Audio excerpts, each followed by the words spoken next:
Hello, terceiro ano, tudo bem? Bom, a nossa atividade de hoje, que é terça-feira, dia 30, estará lá na nossa apostila, na página 54 da pontinha azul. Página 54 da pontinha azul. Estrutura da fábula. Fábulas são histórias curtas, escritas em prosa, ou seja, em textos divididos em parágrafos ou em versos na forma de poema. As duas fábulas lidas neste capítulo estão em prosa ou em versos. Vocês vão colocar um X em prosa. Em geral, os personagens das fábulas são animais com características humanas porque falam e se comportam como seres humanos. Nas fábulas lidas, os personagens são raposa e galo, da fábula 1, leão e rato, da fábula 2. Esses animais revelam características humanas como a esperteza e a bondade. Toda fábula transmite um ensinamento que geralmente vem escrito no final do texto. Esse ensinamento também é chamado de moral da história e reflete valores da época em que esses textos foram criados. Como algumas fábulas são textos muito antigos, esses ensinamentos podem ou não ainda valer nos dias atuais. Você sabia?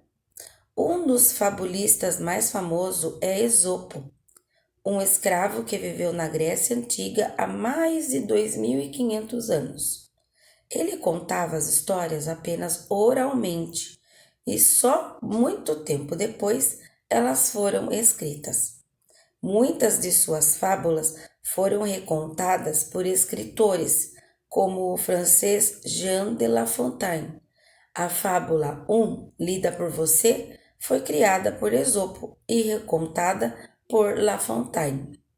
Atividades. Recorte do material de apoio as ilustrações e colhe-as na sequência correta em pedaço de cartolina. Pode ser no caderno mesmo, tá bom, pessoal? Para fazer essa atividade. Então, onde está essa atividade? Lá do material de apoio. Lá atrás na apostila, vou procurar aqui para vocês.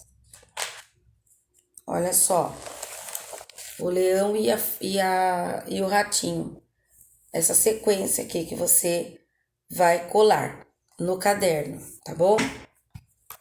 E aí diz o seguinte: leve a cartolina para casa com a ajuda das imagens, conte essa história para seus familiares.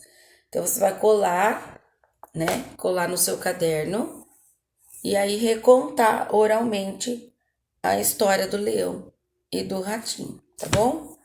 Na página 55, são as perguntas. Discurso direto. Volte à fábula do leão e o ratinho e sublinhe, quer dizer, passa um traço embaixo dos trechos que correspondem às falas dos personagens e depois copie-as aqui. Então, você vai lá na fábula do leão e do ratinho, vai grifar embaixo, né? Passar um traço embaixo nas falas do leão e do ratinho e depois vai escrever aqui nas linhas da número 1, tá bom? Então, qual é a fala do leão lá? O que ele diz? Coloca lá, travessão, porque ele vai dizer, né? Segue em paz, ratinho, não tenhas medo do teu rei. E a fala do ratinho, amor com amor se paga. No texto que você leu, há um sinal que indica o início da fala dos personagens. Que sinal é esse? Qual é a pontuação quando alguém vai falar, quando alguém está falando, na verdade? É o travessão, né, pessoal? 3. Releia esta parte do diálogo entre os personagens. Amor com amor se paga, disse ele lá consigo e pôs-se a roer as cordas. Num instante conseguiu romper uma das malhas, e como a rede era das tais que rompia a primeira malha, as outras se afrouxaram. Pôde o leão deslindar-se e fugir. Letra A. Sublinhe com lápis vermelho a fala do ratinho. Então, nesse pedacinho aí que a professora leu, você vai grifar em vermelho embaixo da fala do ratinho. Sublinhe com o lápis azul a fala do narrador. Letra C. Que sinal de pontuação separa a fala do ratinho da fala do narrador? É o travessão, né, pessoal? Letra D.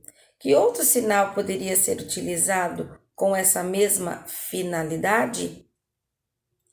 É a vírgula. Então, em vez de usar o travessão, nós podemos usar a vírgula. Onde, professor, é que está falando sobre isso?